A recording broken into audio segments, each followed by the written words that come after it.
Welcome to big TV. మనతో ఉన్నారు ఆంధ్రప్రదేశ్ రాష్ట్ర ఆరోగ్య కుటుంబ సంక్షేమ శాఖ మంత్రి సత్యకుమార్ గారు. సత్యకుమార్ గారు నమస్తే. నమస్తే గణేష్ గారు. సత్యకుమార్ గారు, ముందుగా కూటమి ప్రభుత్వం ఏడాది పాలన పూర్తి చేసుకుంది. మీకు ముందుగా బీజేపీ పార్టీకి మరో కూటమి ప్రభుత్వానికి శుభాకాంక్షలు. ధన్యవాదాలు ప్రధానంగా గణేష్ గారు. థ్యాంక్ యూ అండి. సత్యకుమార్ గారు, ప్రధానంగా మనం ఆరోగ్యమే మహాభాగ్యం అంటాం. ఆంధ్రప్రదేశ్ రాష్ట్రంలో ఏడాది పాలన పూర్తయింది.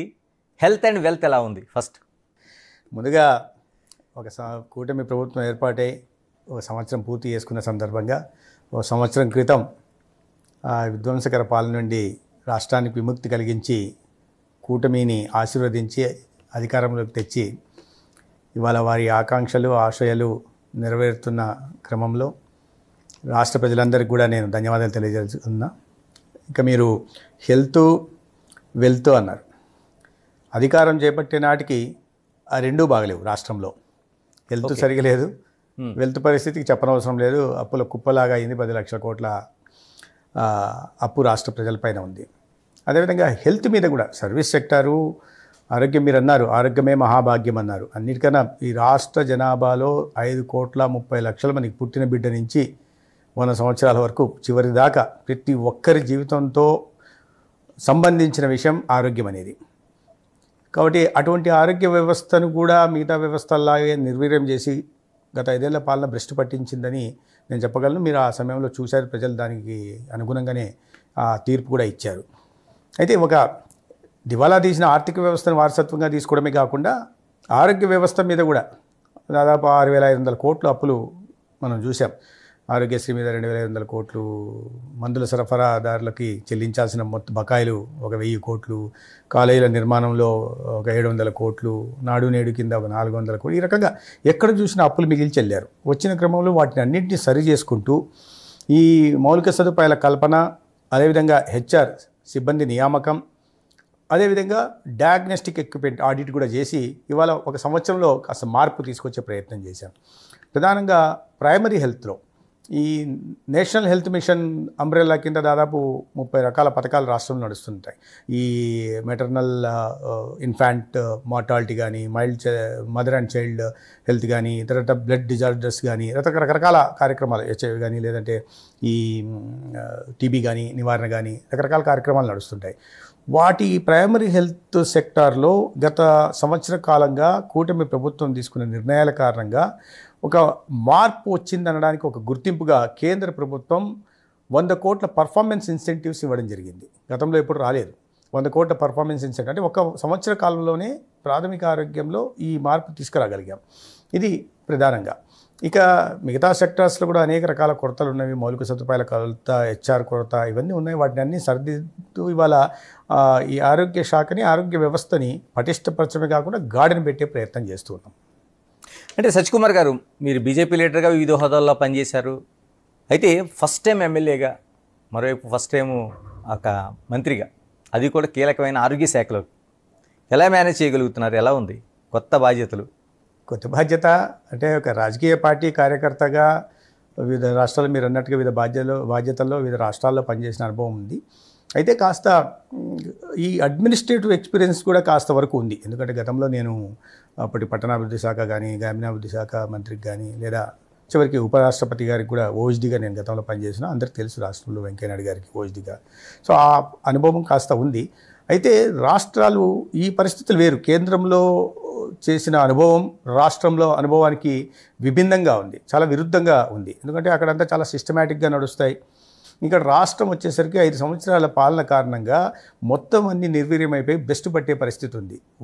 అది కాస్త కొత్తగా ఉంది. అందుకని నేను కాస్త ఒత్తిడిలో, వచ్చిన కొత్తలో చాలా ఒత్తిడిలో కూడా ఉన్నా. ఏంటి ఈ వ్యవస్థ ఎలా ఉంది, వీటిని ఎలా సరి చేయాలి, ఇంత నిర్లక్ష్యం ఎందుకు వహించారు, ఎవరు నిర్లక్ష్యం వహించినా దాన్ని వారసత్వంగా తీసుకున్నాం కాబట్టి దాంట్లో మార్పు తీసుకురాకపోతే ప్రజలు మనల్ని కూడా రేపు ఇది చూపరు వాళ్ళు. కాబట్టి దాన్ని దృష్టిలో పెట్టుకొని మార్పు తీసుకురావడానికి ప్రయత్నం చేస్తూ వచ్చాం.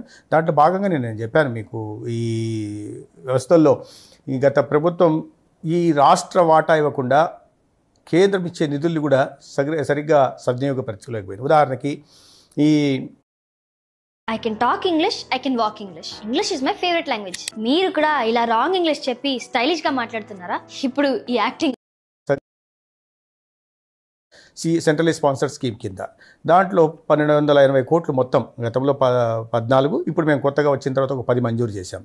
ఇస్తే రాష్ట్ర వాటా ఇవ్వలేదు. 5 సంవత్సరాల్లో మీరు ఆశ్చర్యపోతారు, రాష్ట్ర వాటా కింద కేవలం 28 కోట్లు మాత్రమే క్రిటికల్ కేర్ బ్లాక్లకి నిర్మాణానికి ఖర్చు పెట్టారు. అంటే మీరు అర్థం చేసుకోండి, ఇవాళ మేము ఒక సంవత్సరంలోనే ఈ పరిస్థితులు ఉన్నప్పుడు కూడా 62 కోట్లు ఖర్చు పెట్టాం దాంట్లో.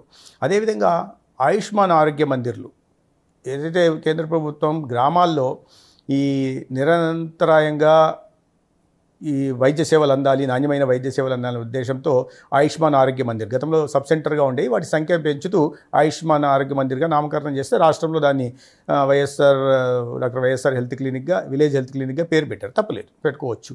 అయితే వాటికి కేంద్రం అందిస్తున్న సహకారం భవన నిర్మాణాల కోసం ఫైనాన్స్ కమిషన్ నిధులు అందిస్తే ఆ నిధులను దారి మళ్ళిచ్చేశారు. భవనాలు నిర్మించారు, 3500 6,000 లక్ష్యం పెట్టుకుని 3,105 భవనాలు నిర్మించారు. కానీ నిధులు ఎక్కడి నుంచి తెచ్చారు?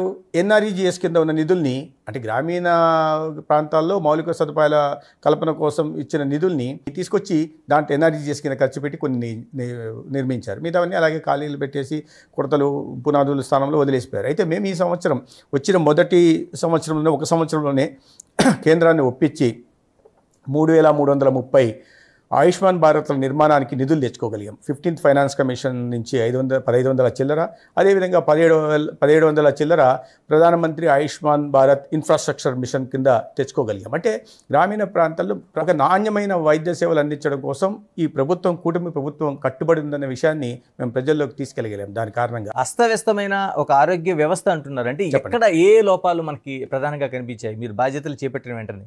ప్రధానంగా బాధ్యతలు చేపట్టిన తర్వాత గుర్తించింది ఏంటంటే సిబ్బంది. జీరో వేకెన్సీ పాలసీ అని ఈనాటికి కూడా ఊకదంపుడు ఉపన్యాసాలు ఇస్తున్నారు.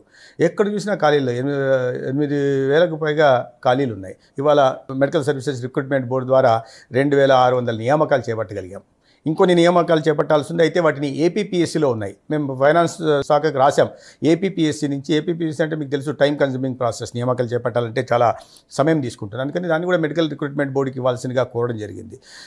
2,600 నియామకాలు చేపట్టాం. ఎంత దారుణమైన పరిస్థితులు ఉండేవంటే, మీరు చాలా ముఖ్యమైన ప్రివెంటివ్ మెడిసిన్ మీద మనం చాలా మాట్లాడుతుంటాం. ప్రివెంటివ్ మెడిసిన్ సంబంధించిన విభాగంలో హెడ్ క్వార్టర్స్లో 279 సిబ్బంది ఉండాల్సి ఉంటే కేవలం 6 మంది మాత్రమే ఉన్నారు. 273 ఖాళీలు ఉన్నాయంటే పరిస్థితి ఎంత తీవ్రంగా ఉండిందో మీరు అర్థం చేసుకోవాలి. అదేవిధంగా ఏ విధంగా ప్రైమరీ హెల్త్ కానీ, సెకండరీలో కానీ, టెర్షరీ హెల్త్లో కానీ మేము కేవలం 17 టీచింగ్ హాస్పిటల్స్లో చూస్తే కొరతలు ఏమున్నాయంటే 325 మంది నర్సింగ్ స్టాఫ్ ఖాళీలు ఉన్నాయి. దాదాపు 725 ఎఫ్ఎన్ఓలు, ఎంఎల్ఓ అవసరం ఉంది. వీటిని పరిశీలిస్తూ మేము ఈ నర్సింగ్ స్టాఫ్ కానీ, పారామెడిక్స్ కానీ, ల్యాబ్ టెక్నీషియన్స్ కానీ, ఎఫ్ఎన్ఓలు, ఎంఎన్ఓలు రాష్ట్ర స్థాయిలో, అదేవిధంగా రీజనల్ లెవెల్లో కూడా నోటిఫికేషన్లు ఇచ్చి నియామకాలు చేపట్టి ఇవాళ 2,600 దీన్ని పూరించాం. ఇంకా పూరించాల్సిన ఆ దిశగా ప్రయాణం చేస్తున్నాం. అదేవిధంగా ఆయుష్ మీద కూడా దృష్టి పెట్టి 188 మెడికల్ ఆఫీసర్లు హోమియోపతిలో కానీ లేదా ఆయుర్వేదలో కానీ 188 పోస్టులు కూడా నియామకం చేయడం జరిగింది మెడికల్ ఆఫీసర్లని. ఆయుష్ వ్యవస్థను కూడా పూర్తిగా నిర్వీర్యం చేశారు. ఆయుష్ మిషన్ కింద పెద్ద ఎత్తున నిధులు తీసుకురావడానికి అవకాశం ఉంది. కేంద్ర ప్రభుత్వం దీనికి ప్రత్యేకంగా ఒక శాఖను కేటాయించింది. మన ఇండియన్ సిస్టమ్ ఆఫ్ మెడిసిన్స్ని ప్రమోట్ చేయాలనే ఉద్దేశం, అదేవిధంగా హోమియోని కూడా ప్రమోట్ చేయాలని. ఇక్కడ దాన్ని పూర్తిగా చంపేసే ప్రయత్నం చేశారు. 5 సంవత్సరాల్లో కేవలం నేషనల్ ఆయుష్ మిషన్ కింద 38 కోట్లు మాత్రమే కేంద్రం నుంచి తెచ్చుకోగలిగారు. చివరి 3 సంవత్సరాలు అయితే 0, ఒక్క పైసా కూడా అంటే ప్రతిపాదనలే పంపలేదు. మేము మొదటి సంవత్సరంలోనే 83 కోట్లు నేషనల్ ఆయుష్ మిషన్ కింద రాష్ట్రానికి తీసుకురాగలిగాం. అదేవిధంగా ఫుడ్ సేఫ్టీ, ఇవాళ క్యాన్సర్ చాలా పెరుగుతున్నాయి, హైపర్ టెన్షన్ కేసులు పెరుగుతున్నాయి. ఎందుకంటే ఒకటి మన జీవన శైలి అయితే, రెండోది ముఖ్యంగా ఆహారపు అలవాట్ల కారణంగా, కల్తీ ఫుడ్ కారణంగా, అడల్టరేటెడ్ ఫుడ్ కానీ కల్తీ ఫుడ్ కారణంగా అవుతుంది. కాబట్టి వీటిని దృష్టిలో పెట్టుకొని ఈ ఐపీఎం ల్యాబ్లని పటిష్టపరచడం కోసం ఈ food safety standards authority of ఇండియాతో ఒప్పందం చేసుకొని 88 కోట్లను కేంద్రం నుంచి తీసుకురాగలం. తద్వారా ఈ ఐపీఎం ల్యాబ్లను ఒకటి విశాఖపట్నం, ఒకటి గుంటూరు, ఒకటి తిరుపతి. అదేవిధంగా కల్తీ నెయ్యి వస్తున్న నేపథ్యంలో ఈ వార్తల నేపథ్యంలో తిరుమలలో కూడా ఐపీఎం ల్యాబ్లని, ఇతరత్ర 3 ల్యాబ్లను కూడా 4 ల్యాబ్లని, మొత్తం కలిసి 8 ల్యాబ్లని రాష్ట్ర వ్యాప్తంగా తీసుకొస్తున్నాం. అంటే ఈ విషయంలో కాస్త ఎన్ఫోర్స్మెంట్ పెంచి ప్రజల ఆరోగ్యాన్ని సంరక్షించుకోవడం కోసం ప్రయత్నం చేస్తున్నాం. ప్రధానంగా ఇంకా ఈ సిటీ డయాగ్నోస్టిక్స్ సెంటర్స్ని 3 సిటీస్ ఉచితంగా సిటీ డయాగ్నోస్టిక్స్ సెంటర్ కూడా మొదలు పెడుతున్నాం. దాంట్లో అది కూడా కేంద్ర ప్రభుత్వ సహకారంతో సిఎస్ఎస్ కింద నడుస్తుంది. దాంట్లో ఒక విజయవాడలో మొదలు పెట్టాం, ఇంకా విశాఖపట్నం, తర్వాత తిరుపతిలో కూడా తొందరలో మొదలవుతున్నాయి. 5 సంవత్సరాల్లో 13 ఐపీహెచ్ఎల్ ల్యాబులు వస్తే ఒక్క సంవత్సరంలోనే 13 ఐపీహెచ్ఎల్ ల్యాబులు తీసుకురాగలిగాం. అనేక చోట్ల భవన నిర్మాణాలు అలాగే వదిలేశారు. నబార్డ్ నుంచి వచ్చిన నిధులకి రాష్ట్రం నుంచి వాటా ఇవ్వడం వల్ల ఎక్కడ చూసినా మీరు కమ్యూనిటీ హెల్త్ సెంటర్లు కానీ లేదా 2017-18లో మొదలుపెట్టిన జీవోలు ఇచ్చిన అప్గ్రేడేషన్లు ఏవైతాయో ఒకటి కూడా పూర్తి చేయలేకపోయారు. ఏది కారణం ఏంటంటే ఒక్కటి కూడా ధర్మవరంలో కూడా అప్పట్లో 2017లో మంజూరైంది, దాన్ని పూర్తి చేయలేదు. తర్వాత మేము వచ్చిన తర్వాత దాన్ని మిగతా పనులన్నీ పూర్తి చేసి దాన్ని 150 పడకల ఆసుపత్రికి అప్గ్రేడ్ చేసుకుని పనులు చేస్తున్నాం, అది వేరే విషయం. అటువంటి పరిస్థితులు రాష్ట్రంలో నెలకొని ఉన్నాయి, వాటిని సరిచేసే ప్రయత్నం చేస్తున్నాం. మందుల కొరత ఎలా ఉందండి? హాస్పిటల్లో మందుల కొరత అనేది ఎలా ఉంది? మందుల కొరత నేను చెప్పాను కదా, 1000 కోట్లు బకాయిలు ఉండడం వల్ల వచ్చిన కొత్తల్లో వాటిని పూర్తిగా ఆపేశారు. వాటిని మేము ఇప్పుడు పరిస్థితుల్లో మార్పు తీసుకొస్తూ బకాయిలు చెల్లించుకుంటూ మళ్ళీ కొత్తగా నిధులు మంజూరు చేసి ఇవాళ చేస్తున్నాం. దాని కారణంగానే మేము ఇటీవల ముఖ్యమంత్రి గారు ఐవీఆర్ఎస్ మొదట్లో నుంచి ఐవీఆర్ఎస్ చేస్తున్నారు. దాంట్లో చాలా గణనీయంగా మార్పు కనిపిస్తూ ఉంది, గణనీయంగా మార్పు వస్తుంది. మందుల సరఫరాలో ఇప్పుడు మీరు అడిగితే ప్రజల్లో 56 నుంచి 74% మార్పు వచ్చింది అనే విషయం ఇవాళ ప్రజల్లో తెలుస్తూ ఉంది. మనకు ఓపీ సేవల్లో కూడా డాక్టర్లు చాలా ఉదాసీనత ఉండేది, లేకుంటే ఆబ్సెంటిజం ఉండేది, సమయానికి వచ్చేవాళ్ళు కాదు. వాటిలో మార్పు తీసుకొస్తూ మేము తీసుకున్న చర్యల కారణంగా ఇవాళ ఓపీ సర్వీసులు 8% పెరిగాయి. ఓపీ సర్వీసులు పెరిగాయి అంటే డాక్టర్లు అందుబాటులో ఉంటున్నారని. అది కాకుండా ఉదయం ఓపీ మాత్రమే ఉంటే ఇవాళ మేము కొత్తగా తీసుకొచ్చిన సంస్కరణ కారణంగా 2 నుంచి 4 గంటలకు మధ్యాహ్నం పైన కూడా ఓపీ సేవలు ఉన్నాం. ఉదయం ఏ డాక్టర్ చూస్తారో వాళ్ళే మళ్ళీ మధ్యాహ్నం పేషెంట్ చూసేలాగా. దాని కారణంగా 8% ఓపీ సేవలు రాష్ట్రంలో గత సంవత్సరంలో పెరిగాయి. 7,48,00,000 ఓపీ సేవలు గత ఈ సంవత్సర కాలంలో రిజిస్టర్ అయ్యాయి. అంటే రోజుకు 2,05,000 ఓపీ సర్వీసులు చేస్తున్నాం. అదేవిధంగా 87 లక్షల ఐపీలు కూడా, అది కూడా రోజుకి 25,000 చొప్పున ఐపీ సర్వీసులు జరుగుతున్నాయి. అదేవిధంగా డయాగ్నోస్టిక్ ఎక్విప్మెంట్ గురించి నేను మాట్లాడాను, ఎందుకంటే రోగ నిర్ధారణ చేయాలా, ఎక్విప్మెంటే లేకపోతే ఎలాగా. అందుకని 3,200 ఎక్విప్మెంట్లు, డయాగ్నోస్టిక్ ఎక్విప్మెంట్లని రాష్ట్ర వ్యాప్తంగా ప్రైమరీ, సెకండరీ, టెర్షరీ దాకా మేము తీసుకురావడం జరిగింది. అనలైజర్ల దగ్గర నుంచి, తక్కువ ఖర్చు ఉన్న అనలైజర్ దగ్గర నుంచి అతి ఎక్కువ ఖర్చు అయ్యే సిటీ స్కాన్ల వరకు కూడా తీసుకురావడం జరిగింది. 6 సిటీ స్కాన్లను తీసుకున్నాం. అదే కర్నూలు అదేవిధంగా 4 లినాక్ మిషన్లు ఇచ్చి కర్నూలు స్టేట్ 2018లో మంజూరైందండి కేంద్ర ప్రభుత్వం నుంచి సిఎస్ఎస్ కింద. దాన్ని పూర్తి చేయలేకపోయారు 5 సంవత్సరాల కాలంలో. 90 కోట్లు ఖర్చు పెట్టలేకపోయారు కేంద్రం వచ్చిన నిధుల్ని, రాష్ట్రం నుంచి వాటా ఇవ్వలేదు. ఇవాళ క్యాన్సర్ కేసులు పెరుగుతున్న నేపథ్యంలో దాని మీద ప్రత్యేకంగా మేము ఉచిత పరీక్షలు 4,10,00,000 మందికి ఓరలు, క్యాన్సరు, సర్వైకల్ పరీక్షలు నిర్వహిస్తూనే రెండో వైపు వాళ్ళని గుర్తిస్తూ, సస్పెక్టెడ్ కేసెస్ని గుర్తిస్తూ మళ్ళీ ప్రివెంటివ్ ఆంకాలజీ యూనిట్స్ని టెర్షరీ హాస్పిటల్లో పెట్టి వాళ్ళు మళ్ళీ దాంట్లో కన్ఫర్మేటరీ టెస్టులు చేస్తున్నాం. అదేవిధంగా చికిత్స అందించడం కోసం మాకున్న నెట్వర్క్ హాస్పిటల్స్తో పాటు ప్రభుత్వ రంగంలో కూడా క్యాన్సర్ సెంటర్లని పటిష్టం చేస్తూ A1 సెంటర్గా గుంటూరుని తీర్చిదిద్దుతున్నాం. ఇప్పుడు కొత్తగా ఒక క్యాన్సర్ సెంటర్ని కర్నూలు కూడా ప్రారంభించాం. అంటే వీటిని అన్నింటినీ ఇవన్నీ 2017-18 ఆ ప్రాంతంలో మొదలైన ప్రాజెక్టులు ఇవి. వీటిని పూర్తి చేయలేకపోయారు. ఎందుకు కారణం ఏంటంటే రాష్ట్రం నుంచి ఒక్క పైసా కూడా రాష్ట్ర నిధులు బడ్జెట్ నుంచి ఇవ్వకపోవడం, కేంద్రం ఇస్తున్న వాటిని కూడా దారి మళ్ళించే ప్రయత్నం చేశారు. వాటిలో పరిస్థితుల్లో మార్పు తెస్తున్నాం. ఇటువంటి పెద్ద పెద్ద చర్యలు తీసుకుంటూనే చాలా చిన్న విషయాలు, ఇప్పుడు 104 MMU ఉంటాయి మొబైల్ మెడికల్ యూనిట్లు. ఇవాళ కొత్తగా, గతంలో దానికి మీకు తెలుసు అరవిందోగా అప్పచెప్పేసి దాని పెద్ద అవినీతి కేంద్రంగా చేశారు, సర్వీసులు అందేవి కాదు. ఇప్పుడు పరిస్థితి మార్పు తీసుకొచ్చి ఒక పైలట్ ప్రాజెక్టు కింద 37 మొబైల్ మెడికల్ యూనిట్లలో 47 రకాల డయాగ్నోస్టిక్ సర్వీసులని పేదలకి ఊర్ల దగ్గర, ఇంటి దగ్గరికి పంపించి సేవలు అందించే ప్రయత్నం చేస్తున్నాం. వాటిని ఒక్కొక్క ఇండివిజువల్ రాబోయే రోజుల్లో ప్రతి వ్యక్తికి ఒక ఎలక్ట్రానిక్ హెల్త్ రికార్డు కూడా తయారు చేయడం వల్ల, ఐడి జనరేట్ చేయడం వల్ల రాబోయే రోజుల్లో ఒక్కొక్క ఐడి కారణంగా, ఈహెచ్ఆర్ కారణంగా చాలా మెరుగైన వైద్య సేవలు అందించడానికి కూడా అవకాశం ఉంటుంది. ఇది మాత్రం సరిపోదు, ఇంకా చాలా చేయాల్సిన అవసరం ఉంది. ఆ దిశగా నిరంతరం ప్రయత్నం చేస్తూ ఉంటున్నాం. ఆయుష్ వ్యవస్థను పటిష్టం చేస్తున్నాం. ఫుడ్ సేఫ్టీ, డ్రగ్ కంట్రోల్ మీద కొత్తగా ఈ ఎన్ఫోర్స్మెంట్ మెకానిజాన్ని పెంచుతున్నాం, ఒక రోబస్ట్ సిస్టమ్. అదేవిధంగా టెక్నాలజీని అనుసంధానం చేసుకొని ఇవాళ మేము గేట్స్ ఫౌండేషన్తో MOU చేసుకొని ఈ టెక్నాలజీ ట్రాన్స్ఫర్ ద్వారా ఈ ఏఐ మిషన్ లెర్నింగ్ కానీ లేదా క్వాంటమ్ కంప్యూటింగ్ విషయంలో కానీ ఆరోగ్య వ్యవస్థలో చాలా కొత్త ఆవిష్కరణలు వస్తున్నాయి, పెను మార్పులు సంభవిస్తున్నాయి. వాటిని కూడా అందిపుచ్చుకొని మరింత మెరుగైన టెక్నాలజీని అందిపుచ్చుకొని అనుసంధానం చేసుకుంటూ మరింత మెరుగైన వైద్య సేవలు అందించాలనే దిశగా కూడా ప్రయత్నం చేస్తాం. టాటా సెంటర్తో చెప్పండి ఒక ఒప్పందం చేసుకొని గ్రామీణ ప్రాంతాల్లో చాలా ఒక్కొక్క వ్యక్తిని టార్గెట్ చేస్తూ వైద్య సేవలు అందించడం కోసం కూడా MOU చేసుకోవడం జరిగింది.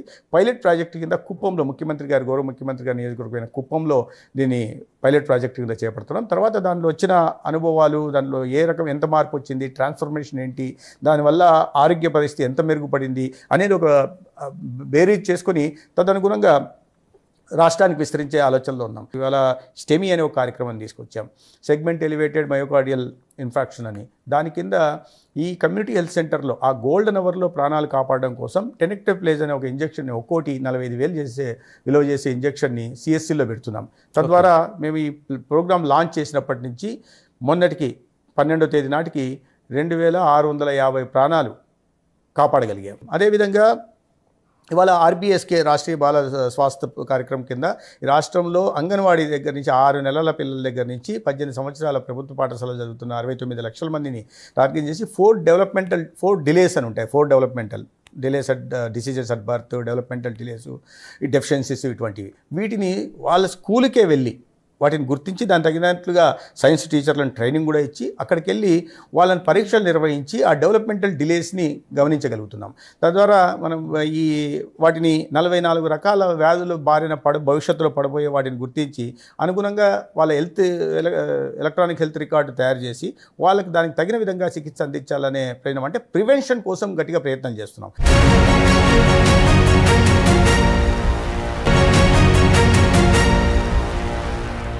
సర్వికల్ క్యాన్సర్ చాలా విపరీతంగా పెరుగుతుంది. దానికి ఇప్పుడు వ్యాక్సినేషన్ ఉందనేది ఇప్పుడు ఆల్రెడీ మనకి ఇంప్లిమెంటేషన్ ఉంది. ఎలా దాన్ని ఏమైనా ప్రభుత్వం, అంటే ఇప్పుడు చాలా వరకు ప్రైవేట్గా చేయించుకుంటున్నారు, వ్యాక్సినేషన్ వేయించుకుంటున్నారు, ప్రభుత్వం ఏమైనా ఇనిషియేటివ్ తీసుకొని చేసే అవకాశం ఏదైనా ఉందా? ఇప్పుడు దానికి యాక్చువల్గా government of India technical advisor group దాని మీద నివేదిక ఇచ్చింది, కానీ గవర్నమెంట్ ఆఫ్ ఇండియా నుంచి మాకు అడ్వైజర్ ఏం లేదు. అయితే ఈ పెరుగుతున్న దృష్ట్యా మేమే ప్రొయాక్టివ్గా ఉంటూ రోటరీ క్లబ్తోనూ అదేవిధంగా రెడ్ క్రాస్ సంస్థతోనూ ఒక ఒప్పందం చేసుకుంటున్నాం. ఈ ఒప్పందం భాగం ఏంటంటే ఈ 9 నుంచి 14 సంవత్సరాల అమ్మాయిలకి వ్యాక్సినేషన్ ఇవ్వడం. అది 6,000 నుంచి 11,000 దాకా ఉన్నాయి. పెద్ద మొత్తంలో మాట్లాడుతున్నాం, సీరం కంపెనీతో కూడా ఆ సంస్థలు మేము కూడా మాట్లాడుతున్నాం, దాన్ని తగ్గించి తీసుకురావడం కోసం ప్రయత్నం చేస్తున్నాం.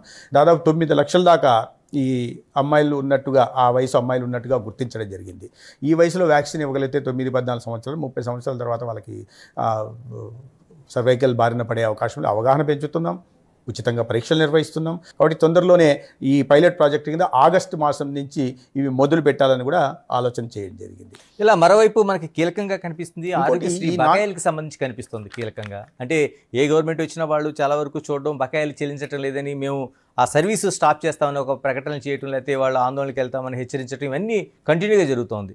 అంటే ఎక్కడైనా మనకి ఏమైనా అది కనిపిస్తోందా? ఆరోగ్యశ్రీకి సంబంధించిన బకాయిలు చెల్లింపుకి కావచ్చు, లేకపోతే దాన్ని ఏదైనా ఒక పరిష్కారం అనేది కనిపిస్తుందా మనకి? ఖచ్చితంగా ఉంది. ఎందుకంటే నెట్వర్క్ హాస్పిటల్స్లో ఇవాళ రాష్ట్రంలో ఈ 3,257 ప్రొసీజర్స్ ఏవైతే అందిస్తామో వీటిలో బకాయిలు గత ప్రభుత్వం పెట్టిపోయింది. ఇప్పుడు మేము వాటిని చెల్లించే ప్రయత్నం చేస్తున్నాం. పాత బకాయిలన్నీ పూర్తిగా చెల్లించేసాం. అయితే ప్రతి నెల దాదాపు 330 నుంచి 350 కోట్లు అదనంగా ఈ ఎన్టీఆర్ వైద్య సేవ, గతంలో ఆరోగ్యశ్రీ అనేవాళ్ళు, వాటి కింద పెరుగుతూ ఉన్నాయి.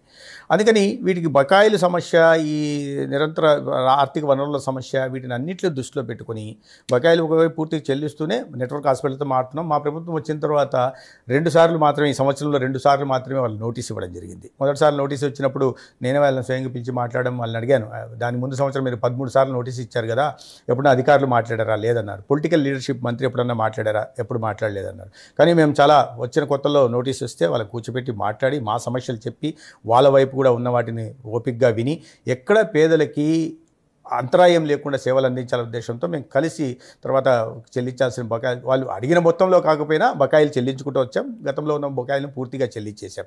అయితే ఈ సమస్య నుంచి అధిగమించడం కోసం ముఖ్యమంత్రి గారి ఆదేశాల మేరకు యూనివర్సల్ హెల్త్ స్కీమ్ తీసుకొస్తున్నాం.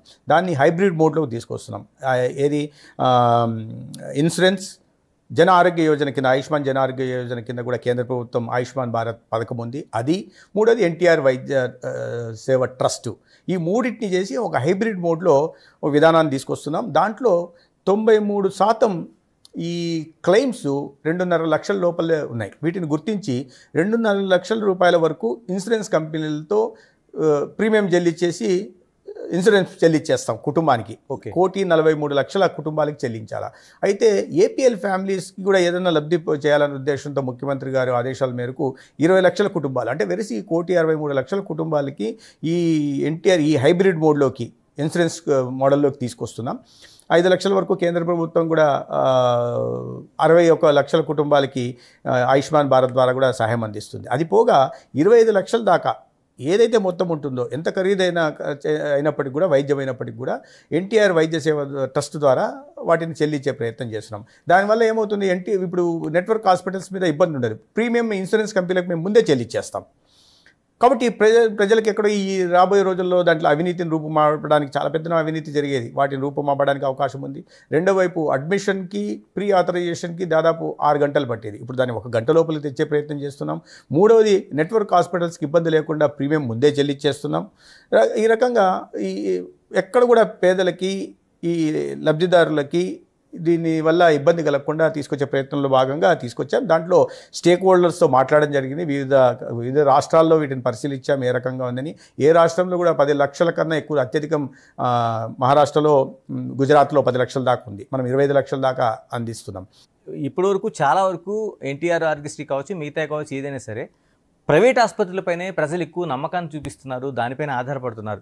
మనం ఇటువంటి ఎన్టీఆర్ ఆరోగ్యశ్రీ లాంటి ప్రభుత్వ ఆసుపత్రుల్లో కూడా మనం కల్పిస్తున్నాం. ఎందుకు ఆ విశ్వసనీయత కానీ అది కల్పించే అవకాశం ఎందుకు రావడం లేదు? నేను అంటుంది ఈ 5 years స్పాన్ కోసం మాట్లాడటం లేదు, నిజంగా వచ్చే అవకాశం ఉందా? ఖచ్చితంగా, అందుకని పటిష్టపరిచే ప్రయత్నం చేస్తున్నాం. మేము ప్రభుత్వ రంగం మీద విశ్వాసం నింపే ప్రయత్నం చేస్తున్నాం. నేను చెప్పాను మీకు, ఓపీ సర్వీసులు 8% పెరిగాయని, 7 నుంచి 14% ఐపీ సర్వీసులు పెరిగాయి అన్నాను. అంటే దాని ఉద్దేశం ఏంటంటే సంవత్సర కాలంలో ప్రజల్లో ఆ విశ్వాసాన్ని పెంచగలిగాం. మీరు నిజంగా చాలా మంచి డాక్టర్లు ఉన్నారు ప్రభుత్వ రంగంలో, ఒక భావన అట్లా కలిగించారు. అంతేగాని ప్రభుత్వ రంగంలో చాలా, ఇప్పుడు మేము గుంటూరులో ట్రాన్స్ప్లాంటేషన్లు చేస్తున్నాం, 5 ఏళ్ళు ఆపేస్తున్నారు. ఓపెన్ హార్ట్ సర్జరీలు చేయిస్తున్నాం.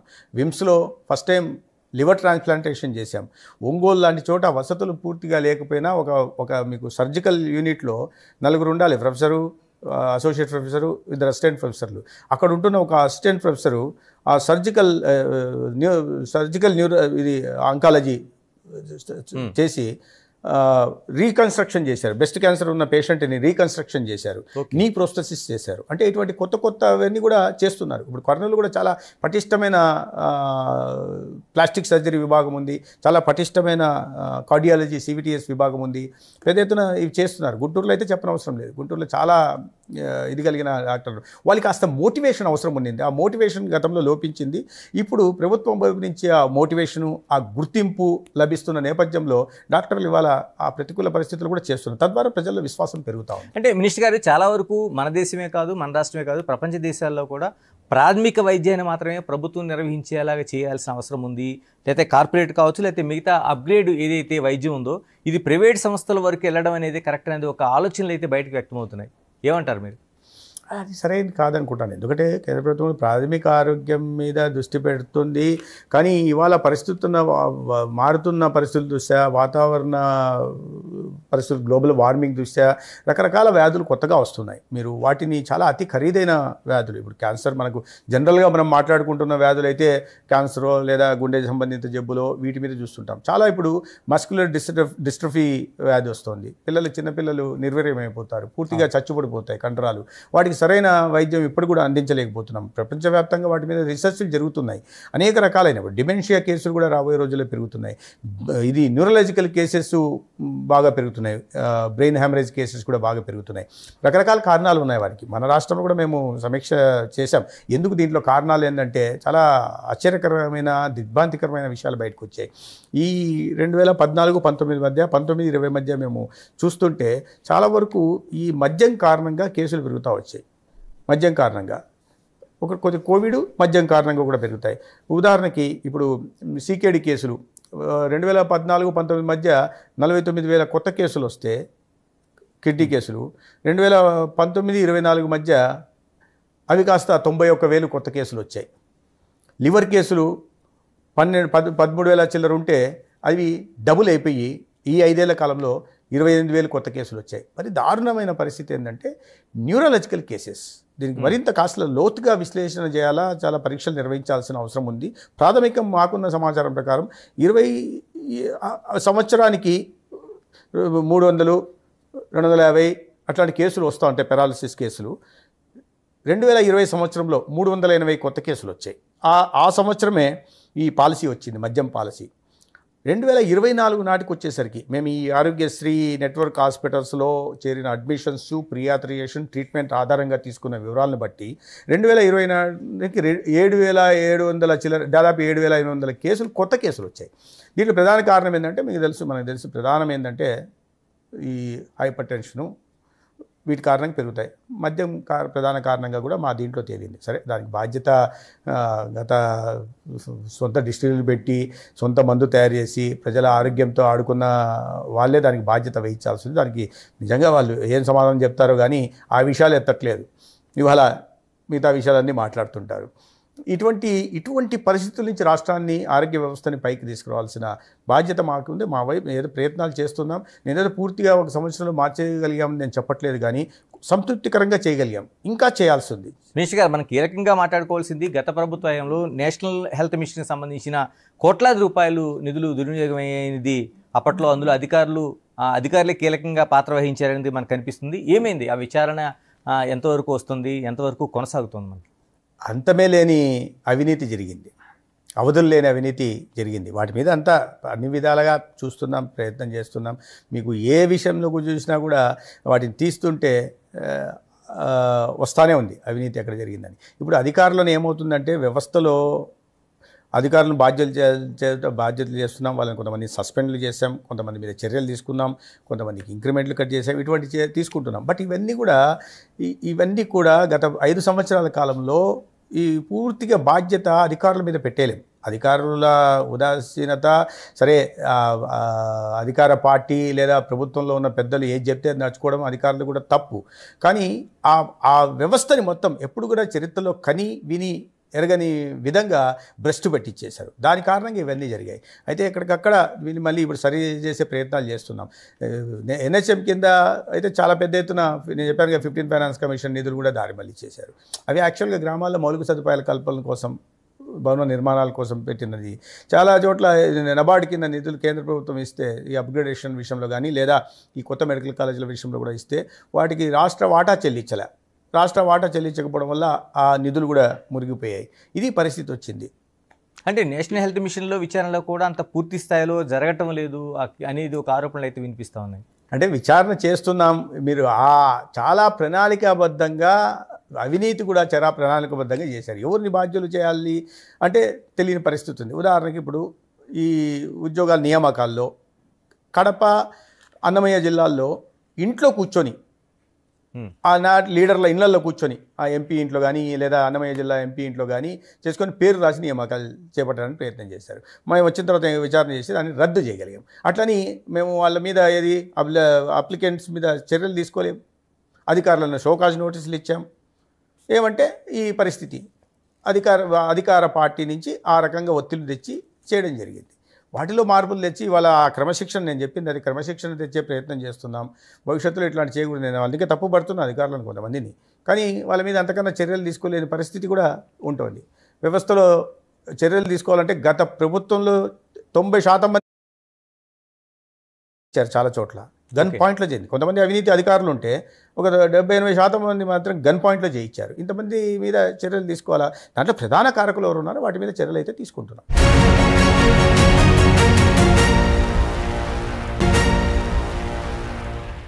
మినిస్టర్ గారు, ఒక్కసారి మీ డిపార్ట్మెంట్ నుంచి బయటకు వచ్చి మనం కూటమి ప్రభుత్వంగా చూస్తే తెలుగుదేశం, జనసేన, మరోవైపు భారతీయ జనతా పార్టీ, ఈ మూడిట్లో పై స్థాయిలో ఉండే నాయకులు కలుస్తున్నారు, కానీ కింది స్థాయిలో ఉన్న కేడరు అంతగా అతకటం లేదు. చాలా చోట్ల అనేక వివాదాలు వస్తున్నాయి, ఘర్షణలకు దిగుతున్నారు. ఇది చాలా చోట్ల కనిపిస్తోంది. ఎలా అంటే ఈ కలిసి ఉండే కూటమి కాపురం ఈ 1 yearలో ఇలా ఉంటే మిగతా 4 సంవత్సరాలు ఎలా గడవబోతుంది? ఇది సహజం, దానికి ఏమీ మనం ఇది కానవసరంలే. ఒక కుటుంబంలో 3-4 సభ్యులు ఉన్న కుటుంబంలోనే అనేక రకాల విభేదాలు, వైరుధ్యాలు ఉంటాయి. అటువంటి వైరుధ్య సైద్ధాంతిక పునాదుల మీద మా సిద్ధాంతం వేరు, జనసేన సిద్ధాంతం వేరు, తెలుగుదేశం పార్టీ సిద్ధాంతం వేరు, వివిధ ఇతర సైద్ధాంతిక పునాదుల మీద పుట్టిన పార్టీలు. కాబట్టి కామన్ మినిమం ప్రోగ్రాం కింద అందరం కలిసాం. ఈ రాష్ట్రాన్ని ఈ దోపిడీ నుంచి, అటవిక పాలన నుంచి, రాక్షస పాలన నుంచి బయటకు తీసుకురావడం కోసం అందరం సమన్వయంతో కలిసి పనిచేశాం. దానికి అనుగుణంగానే నరేంద్ర మోడీ గారి ఆశీస్సులు, రాష్ట్రంలో దార్శనికత కలిగిన నాయకత్వం చంద్రబాబు నాయుడు గారు, ఆదరణ కలిగిన నాయకులు పవన్ కళ్యాణ్ గారు అందరూ కలిసి తర్వాత ప్రభుత్వం అధికారులకు వచ్చింది.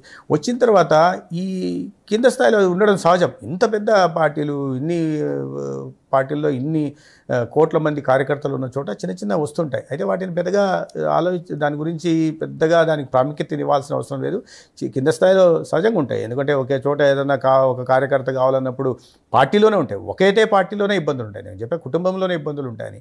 ఒకే చోట ఏదైనా బాధ్యత వచ్చింది అనుకున్నాం, పార్టీలో బాధ్యత కానీ, లేకుంటే ఏదో ప్రభుత్వంలో నామినేటెడ్ పోస్ట్ కానీ 10 మంది ఆశావహులు ఉంటే ఒకరికి వస్తుంది. మిగతా 9 మందిలో కాస్త అసంతృప్తి ఉండే మాట వాస్తవమే. అయితే దాన్ని ఏదో పెద్దగా భూతద్దంలో చూడాల్సిన అవసరం లేదు. ఇవన్నీ ఏదో పెద్ద సునామీ లాంటివి ఏం కాదు. టీ కప్పులో తుఫాన్ లాంటివి తప్పిస్తే పెద్ద సమసిపోతాయి. నాయకత్వం నిరంతరం మాట్లాడుతుంది, సమన్వయం చేసుకుంటూ ఉన్నాం. కార్యకర్తలు ఎక్కడైనా ఇబ్బందులు వచ్చినప్పటికీ 3 పార్టీల అధ్యక్షులు మాట్లాడుకుంటున్నారు, వాటిని సరిచేసే ప్రయత్నం చేస్తూ ఉన్నారు. కాబట్టి ఆ వ్యవస్థను ఏర్పాటు చేసుకుంటున్నాం. పెద్దగా ఇబ్బంది పడాల్సిన అవసరం లేదు. అందరి లక్ష్యం ఒకటే. మా కార్యకర్తలు కింద స్థాయిలో ఏమైనా అసంతృప్తి ఉన్నప్పటికీ రాష్ట్ర అభివృద్ధి వచ్చేసరికి మనం అందరం కలిసి పనిచేయాలనే భావన పైన నాయకత్వంలో ఉంది, కింద కార్యకర్తల దాకా కూడా అది వ్యాపించింది. మీ నియోజకవర్గం దగ్గరికి వద్దామండి. ధర్మవరానికి నిజంగా మీరు ఆ లీడర్గా బయట నుంచి వచ్చిన లీడర్, కానీ మిమ్మల్ని గుండెల్లో పెట్టుకున్నారు అక్కడ ప్రజలు. ఏం చేయబోతున్నారు? ధర్మవరానికి ఎలాంటి వరాలు ఇవ్వబోతున్నారు? అక్కడుండే ప్రజలకి ధర్మవరానికి ఏం చేయబోతున్నారు? ధర్మవరంకి చాలా ప్రయత్నాలు చేస్తూ ఉన్నారు. 150 పడకల 100 పడకల ఆసుపత్రిని, ఏరియా హాస్పిటల్ని 150 పడకల ఆసుపత్రిగా అప్గ్రేడేషన్ చేశాం. ఒక 50 పడకల ఆసుపత్రిని మాతా శిశు ఆసుపత్రిగా కన్వర్ట్ చేస్తున్నాం ప్రధానంగా. ఎందుకంటే ఆ ప్రాంతంలో చాలా పేదరికం ఉంది కాబట్టి వాటిని దృష్టిలో పెట్టుకొని. రెండోది, అక్కడ సీకేడీ కేసులు ఎక్కువ ఉంటే వచ్చిన మొదట్లోనే అక్కడ ఒక 10 పడకల డయాలసిస్ ఆసుపత్రిని అక్కడ మంజూరు చేసాం. ఇప్పుడు ఆపరేషన్లో ఉంది. ఇవన్నీ కాకుండా ప్రతి చోట ఈ పాట్హోల్ ఫ్రీ రోడ్స్ పూర్తి నిర్మించాం. గ్రామాల్లో ఇవాళ సిమెంట్ రోడ్లు నిర్మిస్తున్నాయి. సగటున ఒక్కొక్క మండలంలో 4 కోట్ల రూపాయలతో జల్జీవన్ మిషన్ పనులు ప్రారంభమవుతున్నాయి. అనేక సంవత్సరాలుగా ఉంటున్న కరెంటు సమస్యలు తీరుస్తున్నాం. పోల్స్ కూడా ఉండేవి కాదు. ధర్మవరం పట్టణం బాగా ఎక్స్టెండ్ అయింది. వాటిని ఆ ఎక్స్టెండెడ్ ఏరియాలో 15 సంవత్సరాల నుంచి అదే పరిస్థితులు ఉన్నాయి. ఇవాళ అక్కడ మౌలిక సదుపాయాల కల్పన, సిమెంట్ రోడ్లు కానీ, డ్రైన్లు కానీ చేస్తున్నాం. డీసిల్టింగ్ కోసం మురుగు, ఎక్కడ చూసినా మురుగు, చెత్త చెదరం ఉండేది. వాటి కోసం మున్సిపాలిటీలో 39 ట్రాక్టర్లు ఇవాళ చెత్త సేకరణ కోసం వచ్చాయి.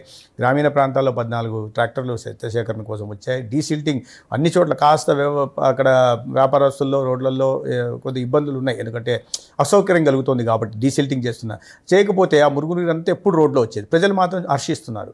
ఇవాళ ఆ మురుగునూరు మన వర్షం పడితే మురుగునీరు బయట రోడ్డు మీదకి రాదు. ఎందుకంటే సంవత్సరాలుగా కాలువలు పూర్తిగా నిండిపోయాయి లేదా కబ్జా చేసుకున్నారు. వాటిని అన్నింటినీ మారుస్తున్నాం. ఇవాళ ఒక చేనేతలు ఎక్కువ ఉన్నారు. చేనేతలు నన్ను ఆశీర్వదించారు కాబట్టి దాన్ని దృష్టిలో పెట్టుకుని మెగా హ్యాండ్లూమ్ క్లస్టర్ కూడా ప్రాథమికంగా మంజూరైంది. దానివల్ల 29,000 మంది చేనేత కార్మికులకి అక్కడ లబ్ధి చేకూరుతుంది. అదేవిధంగా ధర్మవరం హాకీకి హబ్బు. దాదాపు 100 మంది పైగా అక్కడ నేషనల్స్ ఆడిన ఉన్నారు. అది నా దృష్టికి వచ్చిన నేపథ్యంలో ఇక్కడ ఖేలో ఇండియా కింద ఇవాళ ఒక టర్ఫ్ స్టేడియంని కూడా 10 ఎకరాల్లో నిర్మించబోతున్నాం. అదేవిధంగా ఒక శ్మశానం లేకుండా ఉండింది, ఇవాళ దానికి శ్మశానం, కొత్తగా ఒక శ్మశానాన్ని హైదరాబాద్ లాగా ఈ మహాప్రస్థానం లాగా నిర్మిస్తున్నాం. మెటీరియల్ రికవరీ సెంటర్ కూడా రాష్ట్రంలో 2 ఉంటే ఒకటి ధర్మవరంకి తీసుకొచ్చాం. ఇవాళ కొత్త హాస్టళ్ళు కానీ, కొత్త కళాశాలలు కానీ, అదనపు భవనాలు కానీ నిర్మిస్తున్నాం. బ్లాక్ పబ్లిక్ హెల్త్ యూనిట్ని కూడా 2 ముదుగొబ్బలు, ఒకటి తాడిపర్రిలో పూర్తి చేశాం. ఈ రకంగా అనేక కార్యక్రమాలు తీసుకుంటూ అనేక గ్రామాల్లో మా సొంతంగా మా ఎన్జిఓ ద్వారా కానీ లేదా సిఎస్ఆర్ యాక్టివిటీ ద్వారా ఆర్ఓ ప్లాంట్లు పెడుతున్నాం, స్కూళ్ళల్లో ఆర్ఓ ప్లాంట్లు పెడుతున్నాం. ప్రధానంగా నాకు చాలా సంతృప్తి కలిగింది ఏంటంటే 28 మంది అమ్మాయిల్ని గుర్తించి పేద తరగతి, బలహీన వర్గాలు లేదా నిమ్న వర్గాలకు సంబంధించిన బాగా ప్రతిభ చూపుతున్న అమ్మాయిల్ని గుర్తించి వాళ్ళని లక్ష్మయ్య ఐఏఎస్ అకాడమీ ద్వారా వాళ్ళకి ఏదో కోరిక ఉంది, గ్రూప్ 1 కొట్టాలి లేదా సివిల్స్ పాస్ కావాలని కోరిక, కానీ ఆ దిశగా అవకాశాలు లేవు, వాళ్ళ ఆర్థిక పరిస్థితులు అనుకూలించవు.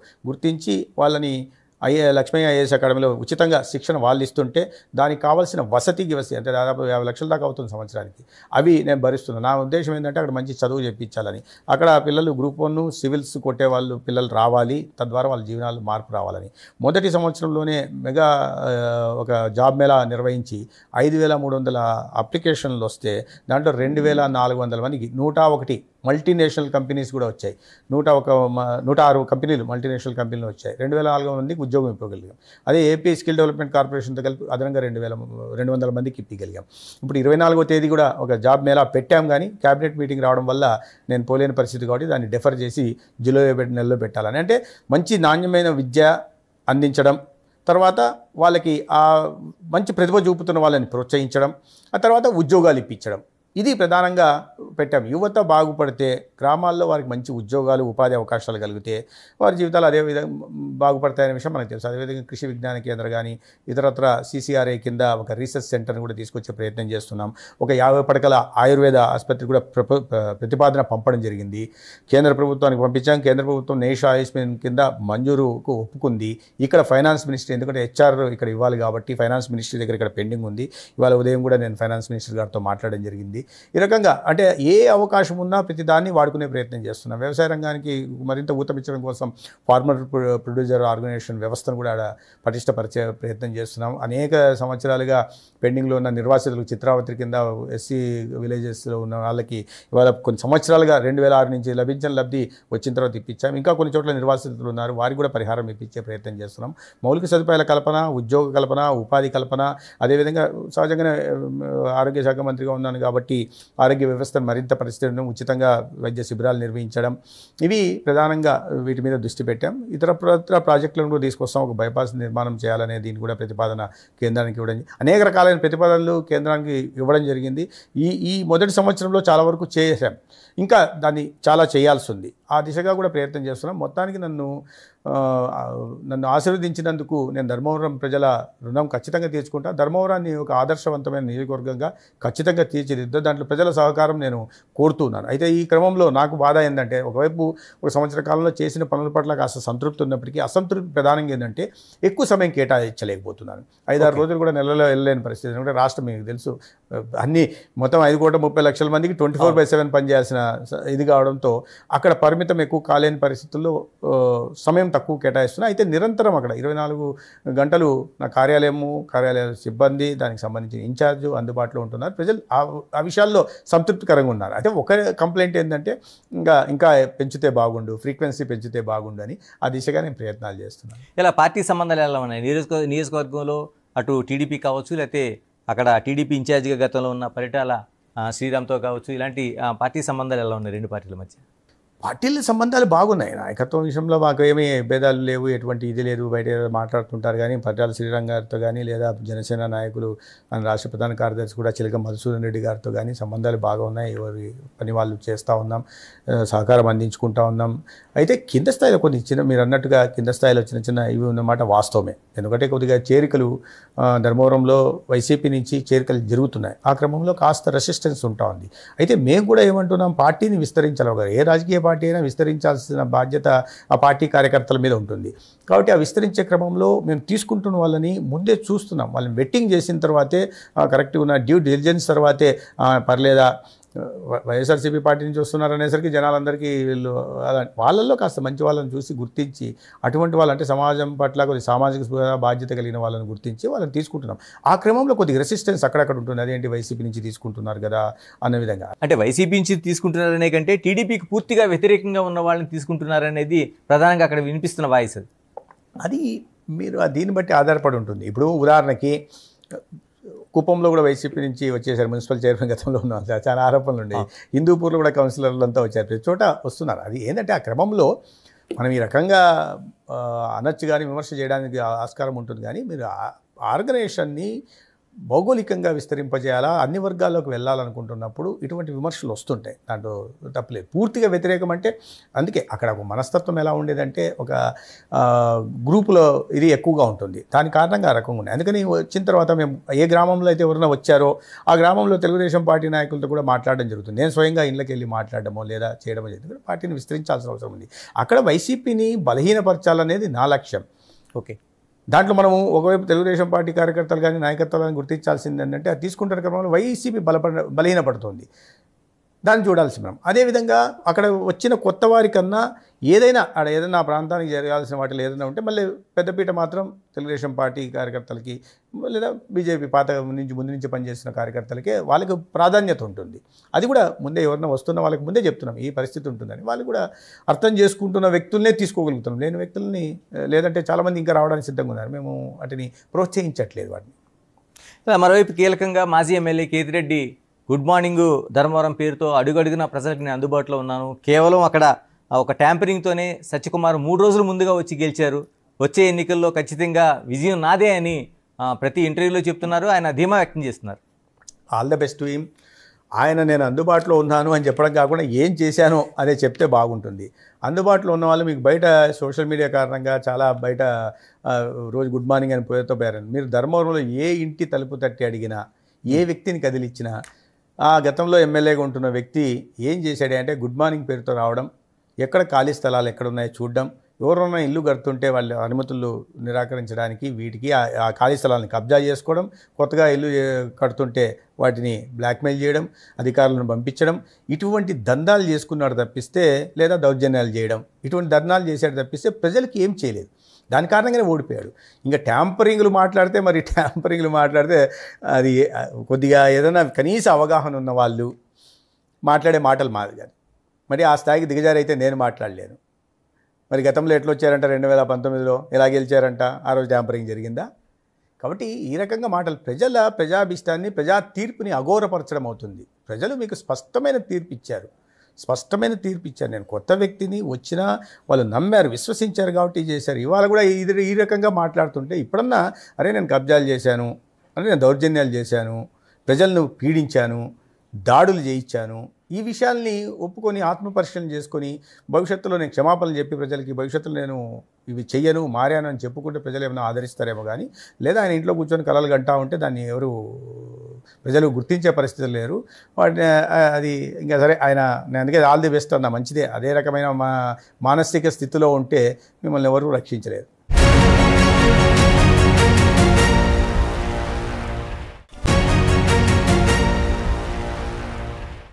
సత్యకుమార్ గారు, మీరు రాష్ట్ర స్థాయిలోనే కాదు పార్టీకి జాతీయ స్థాయిలో కూడా పనిచేశారు. ఇప్పుడు ఆంధ్రప్రదేశ్ రాష్ట్రంలో బీజేపీ పరిస్థితి చూస్తే హిందుత్వ ఎజెండాను పవన్ కళ్యాణ్ కొంచెం ముందుగా వేగంగా తీసుకెళ్తున్నట్టు ఆయన ఒక క్యాప్చర్ చేస్తున్నట్టుగా ఉన్నారు. ఎలా చూడాల్సిన అవసరం ఉంది? భారతీయ జనతా పార్టీ పూర్తిగా హిందుత్వ అజెండా అనేది సరైనది కాదు. మా కోర్ సిద్ధాంతం అది. హైందవం అనేది హైందవ ధర్మ పరిరక్షణ జరగాలని చెప్తాను తప్పిస్తే నరేంద్ర మోడీ గారు ప్రధానమైనప్పటి నుంచి ఈ పాలిటిక్స్ ఆఫ్ పర్ఫార్మెన్స్కి పెద్దపీట వేశారు. అందుకారణంగానే అనేక చోట్ల మళ్ళీ గెలవడానికి కారణం అదే. పాలిటిక్స్ ఆఫ్ పర్ఫార్మెన్స్ని ప్రాధాన్యత ఇచ్చారు. అంటే అభివృద్ధిని అజెండాగా, అందుకే సబ్కా సాథ్ సబ్కా వికాస్ సబ్కా విశ్వాస్ మీరు ఏ రంగంలో చూసినా ఇవాళ దేశంలో జరుగుతున్న అభివృద్ధి, ప్రపంచవ్యాప్తంగా మనకు లభిస్తున్న గుర్తింపు, అదేవిధంగా మన సమైక్యత, సమగ్రత, సార్వభౌమాధికారానికి ఏమైనా ఆటంకం వాటిల్లితే ఉపేక్షించమనే స్పష్టమైన సందేశానికి ప్రజలకు పంపించాం. అంటే ఇటువంటి నిర్ణయాత్మకమైన సమర్థవంతమైన నాయకత్వం ఇవాళ దేశంలో ఉంది. హిందుత్వ అజెండా అనేది పవన్ కళ్యాణ్ గారు కానీ, చంద్రబాబు నాయుడు గారు ఎవరైనా సరే హిందుత్వ గుడికి పోవడం హిందుత్వ అజెండా, ఇంకోటి అజెండా అంటే అట్లా ఎస్, మన సనాతన ధర్మాన్ని పరిరక్షించాలని పవన్ కళ్యాణ్ గారు చెప్తున్నారు. దానివల్ల బీజేపీ మేమదే కోరుతున్నాం. సత్యకుమార్ గారు, నేను అడుగుతున్నది అది సనాతన ధర్మం అనే ఒక ఎజెండా కావచ్చు, లేకపోతే ఒక ఐడియాలజీ కావచ్చు, మీకంటే పవన్ కళ్యాణ్ ముందుగా ఉన్నారు. ఎందుకు బీజేపీ ఆంధ్రప్రదేశ్ రాష్ట్రంలో అంత కొంచెం ఒక స్టెప్ బ్యాకే కనిపిస్తోంది? పవన్ కళ్యాణ్ గారు ముందుంటారంటే ఒకటి ఉంటుంది, పవన్ కళ్యాణ్ గారి ప్రజాదరణ, పవన్ కళ్యాణ్ గారి మారితే మీడియా ఇస్తే ప్రాముఖ్యత, బీజేపీలో నాయకత్వం మాట్లాడితే రాకపోవచ్చు. దాన్ని మనం గమనించాలి. ఎందుకంటే ఒక ప్రభావవంతమైన వ్యక్తి పవన్ కళ్యాణ్ గారు, సమాజంలో ఆయన ప్రభావం ఉంది, ఆయనకు లక్షల సంఖ్యలో అభిమానులు ఉన్నారు. సో ఆయన నోటి నుంచి వచ్చే మాట దానికి ఎక్కువ విలువ ఉంటుంది, ఎక్కువ మంది స్పందిస్తారు, ప్రభావం ఎక్కువ చూపుతుంది. అదే సత్యకుమార్ లాంటి వ్యక్తి మాట్లాడితే అంత ప్రభావం చూపకపోవచ్చు, ఆ మోతాదులో ఉండకపోవచ్చు. నేను మాట్లాడితే 2% ప్రజలు గమనిస్తే, పవన్ కళ్యాణ్ గారు మాట్లాడితే 90% మంది గమనిస్తారు. ఈ తేడాను కూడా మీరు గుర్తించాల్సి ఉంది. అయితే చాలా సంతోషం, ఎందుకంటే కూటమి హిందుత్వ అజెండా అంటే మన ధర్మం, మనం ఏమి ఈ మతాల్లో, ఈ గతంలో అంతా మతాల మధ్య విద్వేషాలు పెట్టి, కులాల మధ్య వైషమ్యాలు పెట్టి, ప్రాంతాల మధ్య విద్వేషాలు పెంచి రాజకీయ లబ్ధి పొందేవాళ్ళు. మేము ఇప్పుడు చేయట్లేదు. మేము అభివృద్ధి సంక్షేమం ప్రాతిపదికగా ముందుకెళ్తున్నాం. అదే సమయంలో హైందవ ధర్మ పరిరక్షణ, ఈ దేశంలో ఉంటున్న 145 కోట్ల ప్రజలు భారతీయులుగానే మేము పరిగణిస్తున్నాం. అందుకనే అందరినీ సమభావంతోనే చూస్తున్నాం. దాని కారణంగానే ఇవాళ మత సామరస్యం కూడా పరడవిల్తాను. గతంలో ఎక్కడ చూసినా గొడవలు జరిగాయి, ఇప్పుడు ఆ పరిస్థితి లేదు. నాకు మా ధర్మవరంలో కూడా అనేక మంది మైనార్టీ వర్గాలకు సంబంధించిన వాళ్ళు సమర్థించారు, ఈ రోజుకు సమర్థిస్తున్నారు. కాబట్టి హిందుత్వం అంటే అదేదో ఒక మతానికి సంబంధించిన భావనగా కూడా మనం చూడకూడదు. ఆ ధర్మాన్ని ముందుకు తీసుకెళ్లే పని కూటమి ప్రభుత్వం చేస్తుంది, చంద్రబాబు నాయుడు గారు చేస్తున్నారు. పవన్ కళ్యాణ్ ఈ ప్రయాణాన్ని చూస్తుంటే బీజేపీ పార్టీకి బీ టీమ్గా పవన్ కళ్యాణ్ చాలామంది విశ్లేషణ చేస్తున్నారు. ఏమనాలి? ఎవరికి ఏ టీము, ఎవరికి బీ టీము కాదు. ఎవరి పరిధిలో మనం ఒక లక్ష్యం, ఒకటే కామన్ ఎజెండా పెట్టుకున్నాం, ఈ రాష్ట్రాన్ని ఈ పరిస్థితి నుంచి బయటికి తీసుకురావాలి. అందుకే చంద్రబాబు నాయుడు గారు కూడా పదే చెప్తుంటారు, కేంద్ర సహకారంతో వెంటిలేటర్లో ఉన్న రాష్ట్రాన్ని మనము ఆక్సిజన్ దీనికి తీసుకురాగలిగాం. ఇంకా ఆర్థిక ప్రగతిలో పరిగణలు పెట్టించాలంటే కేంద్రం సహకారం అందిస్తాను. మనం కూడా చాలా కష్టపడాలి, మనము పడాల్సిన సమయానికన్నా ఎక్కువ సమయం కేటాయించాలి, మరింత రెట్టింపు వేగంతో శక్తితో పనిచేయాలని కూడా వారు చెప్తున్నారు. సో ఆ విషయంలో అందరం కలిసి పనిచేస్తున్నాం. ఎవరికి ఏ టీం కాదు, బీ టీం కాదు. అంటే మరోవైపు ఆంధ్రప్రదేశ్ రాష్ట్రంలో పురంధేశ్వరి గారు అధ్యక్షురాలుగా బాధ్యతలు చేపట్టిన నాటి నుంచి కూడా ఇంకా ఒక బీజేపీ పార్టీ ఇంకా స్పీడ్గా వెళ్లాల్సిన అవసరం ఉంది. ఆ మార్పు, అధ్యక్ష స్థానం మార్పు జరుగుతుందనేది అనేక అంటే పార్టీ నుంచే కాదు బయట నుంచి కూడా అనేక విశ్లేషణలు మనకు వినిపిస్తున్నాయి. విశ్లేషణలు మేము విశ్లేషకులకు వదిలేస్తాం. పార్టీకి బీజేపీకి సంబంధించిన వరకు ఒక పార్టీకి రాజ్యాంగం ఉంది. ఆ రాజ్యాంగానికి అనుగుణంగా పార్టీ పీరియాడికల్గా ఎలక్షన్ల కింది స్థాయి నుంచి మెంబర్షిప్ చేయడం, తర్వాత సంస్థాగతంగా బూత్ స్థాయి, మండల, జిల్లా, రాష్ట్ర, దేశ స్థాయిలో ఎన్నికలు నిర్వహిస్తుంది. అందుకని మారుతూ ఉంటారు. ఒక పార్టీ మీరు ప్రతి దీంట్లో అధ్యక్షులు మారుతూ ఉంటారు. మిగతా పార్టీలు ఏంటంటే అధ్యక్షులు, రాజకీయ ప్రాంతీయ పార్టీల అధ్యక్షులు చాలా కాలం వాళ్ళే ఉండడానికి ఉండే పరిస్థితులు ఉంటుంటాయి. కానీ ఇక్కడ మాత్రం మారుతూ ఉంటారు, మళ్ళీ లేదా పాత వాళ్ళని కొనసాగిస్తుంటారు, లేదా మారిన తర్వాత మళ్ళీ కొత్తగా వస్తుంటారు. కాబట్టి ఈ విశ్లేషణలు పురంధేశ్వరి గారి విషయంలో కేంద్ర పార్టీ ఏం నిర్ణయం తీసుకుంటుంది, రాష్ట్ర అధ్యక్షుడి విషయంలో కేంద్ర పార్టీ ఏం నిర్ణయం తీసుకుంటుంది, కేంద్ర పార్టీ నిర్ణయం తీసుకుంటుంది. కానీ పురంధేశ్వరి గారు చాలా సమర్థవంతంగా ఈ రాష్ట్రంలో పార్టీని నడిపించారు. ఈ కూటమిలో చాలా సమన్వయపరుస్తూ తను ఒకవైపు పోటీ చేస్తున్నప్పటికీ కూడా రెండో వైపు మొత్తం కార్యకర్తలందరినీ సమన్వయపరిచి ఇవాళ ఈ విజయం 57% ఓట్లు పొందడానికి, లేదా 93% స్ట్రైక్ రేట్తో కూటమి సీట్లు గెలవడానికి దాంట్లో వారు కూడా ప్రధాన భూమిక వహించారు. చాలా కాంట్రిబ్యూషన్ వారి గతంలో జాతీయ ప్రధాన కార్యదర్శిగా కానీ ఇప్పుడు రాష్ట్ర అధ్యక్షురాలు కూడా వారు చాలా ప్రధాన భూమిక వహించారు. ఈ అధ్యక్షుల విషయంలో మాత్రం కేంద్ర పార్టీ నిర్ణయం తీసుకుంటుంది. సత్యకుమార్ గారు, మరోవైపు ఏపీ అంటే ఆంధ్రప్రదేశ్లో, ఏ అంటే అమరావతి, పి అంటే పోలవరం అనేలాగా ప్రజలందరిలో ఒక నాటుకుపోయింది. మీరు అటువైపు ప్రయాణం చేస్తున్నారు. ఇప్పుడు చాలా వరకు రాష్ట్రాన్ని అన్ని వైపుల నుంచి కూడా సరిదిద్దుకునే ప్రయత్నంతో పాటు ఏదైతే అప్పులు ఉన్నాయో వాటిని ఎలాగా బీటౌట్ చేయాలని చూస్తున్నారు. సాధ్యమేనా? ఏ అంటే అమరావతి, మరోవైపు పి అంటే పోలవరం రెండూ కూడా మీ కాలంలో, ఈ కూటమి కాలంలో పూర్తయ్యే అవకాశాలు కనిపిస్తున్నాయి? ఖచ్చితంగా అవుతాయి. నేను పోలవరంని ముందు తీసుకుంటాను. ఎందుకంటే అమరావతి అనేది 11 సంవత్సరాల క్రితం మొదలైన నినాదం. పోలవరం అనేది 1941లో మొదలైంది. గతంలో చంద్రబాబు నాయుడు గారి నాయకత్వంలో పూర్తయిన పనులు తప్ప తర్వాత 1% పనులు కూడా 5 సంవత్సరాలు జగన్మోహన్ రెడ్డి గారి ప్రభుత్వం చేయలేదు. దాన్ని బట్టి పోలవరంని వాళ్ళు ఎట్లా నిర్లక్ష్యం చేశారు, ప్రజల ఆంధ్రప్రదేశ్ జీవనాడి దాన్ని ఎలాగా పూర్తిగా చంపేసి రైతాంగానికి వ్యవసాయం నీరు అందకుండా, మంచినీరు అందకుండా, లేదా పరిశ్రమలకి ఇండస్ట్రియల్ వాటర్ అందకుండా వాళ్ళు చేసిన పాలన ప్రజలంతా చూశారు. అయితే వాళ్ళు మళ్ళీ కేంద్ర ప్రభుత్వం నుంచి సహకారం అందుతుంది. పదే సమీక్షలు నిర్వహించి వాటిని పూర్తి చేయడమే కాకుండా అనేక ఇతర ప్రాజెక్టులు కూడా వెలుగొండ దగ్గర నుంచి ఇతర ప్రధాన ప్రాజెక్టులు హంద్రీనివా వైడనింగ్ దగ్గర నుంచి పూర్తి చేసి వాటిని ప్రజలు సాగునీటి దగ్గర నుంచి తాగునీరు, ఇండస్ట్రియల్ వాటర్ కూడా అందించాలని ప్రయత్నం చేస్తున్నాయి. ఇంకోవైపు పోలవరం బనకచర్లను కూడా అనుసంధానం చేయడం వల్ల రాయలసీమ ప్రాంతానికి కూడా ఒక అష్యూర్డ్ వాటర్ ఇచ్చే దిశగా కూడా చంద్రబాబు నాయుడు గారు ప్రణాళికలు రూపొందించున్నారు. దానికి కేంద్ర ప్రభుత్వం నుంచి సహకారం అందుతా ఉంది. దీనికి కూడా అందే అవకాశం ఉంది, ఏది పోలవరం బనకచర్ల కూడా. ఇక అమరావతి ప్రాంతానికి వస్తే ఈ రాష్ట్రంలో విభజన తర్వాత ఒక అద్భుతమైన రాజధాని ఉండాలి అనే ఉద్దేశంలో గతంలో ఏ రాష్ట్రం విడిపోయిందో విడిపోయిన రాష్ట్రానికి రాజధాని వెళ్ళలేదు, రెసిడ్యువల్ స్టేట్కే రాజధాని వచ్చింది. అది ఉత్తరప్రదేశ్లో కానీ, మధ్యప్రదేశ్లో కానీ, లేదా బీహార్లో కానీ రెసిడ్యువల్ స్టేట్కి వచ్చింది. ఇక్కడ మాత్రం ఒక ప్రత్యేక పరిస్థితి, విడిపోయిన కొత్త రాష్ట్రం ఏదందో కొత్త రాష్ట్రానికి రాజధాని వెళ్ళింది. ఆ పరిస్థితుల నేపథ్యంలో చాలా అశాస్త్రీయంగా, అన్యాయంగా, అసాంకేతికంగా రాష్ట్ర విభజన జరిగింది. తద్వారా అన్యాయం జరిగింది. కాబట్టి కేంద్ర ప్రభుత్వం దాన్ని గుర్తించి గతంలో ఎప్పుడు లేని విధంగా అమరావతి నిర్మాణానికి 2,500 కోట్లు ఇచ్చినా, దాదాపు 5,000 కోట్ల పెట్టుబడులతో కేంద్ర ప్రభుత్వ సంస్థలు కానీ, విద్యా సంస్థలు కానీ ఇతరత్రా ఇచ్చినా, లేక మౌలిక సదుపాయాల కల్పన పెంచి సంపద సృష్టించడం కోసం అమరావతి నుంచి బెంగళూరు దాకా ఎక్స్ప్రెస్ లేన్ ఇచ్చినా, లేదా అమరావతి చుట్టూ 129 కిలోమీటర్ల ఔటర్ రింగ్ రోడ్డు నిర్మాణం చేపట్టినా, లేదా రైల్వే కనెక్టివిటీ ఇచ్చినా, ఇవన్నీ కూడా అమరావతిని ఒక అద్భుతమైన రాజధాని ప్రాంతంగా ఏర్పాటు చేయాలా అనే ఉద్దేశంతో ఏదైతే చంద్రబాబు నాయుడు గారు అనుకున్నారో, ఆకాంక్షించారో దానికి అనుగుణంగా గతంలో నిధులు ఇవ్వడం జరిగింది. మళ్ళీ 5 సంవత్సరాలు రాజధానిని పూర్తిగా శ్మశానంగా మార్చే ప్రయత్నం చేసి 3 ప్రాంతాల మధ్య వైషమ్యాలు పెంచి మహిళలు పట్ల ఆయన అదే నేను అడగదలుచుకుంది.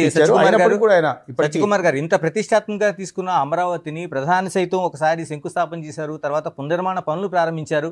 అటువంటి అమరావతిని ఒక వేశ్యల రాజధానిగా చెప్తున్న దాన్ని భారతీయ జనతా పార్టీ ఏ విధంగా తీస్తుంది?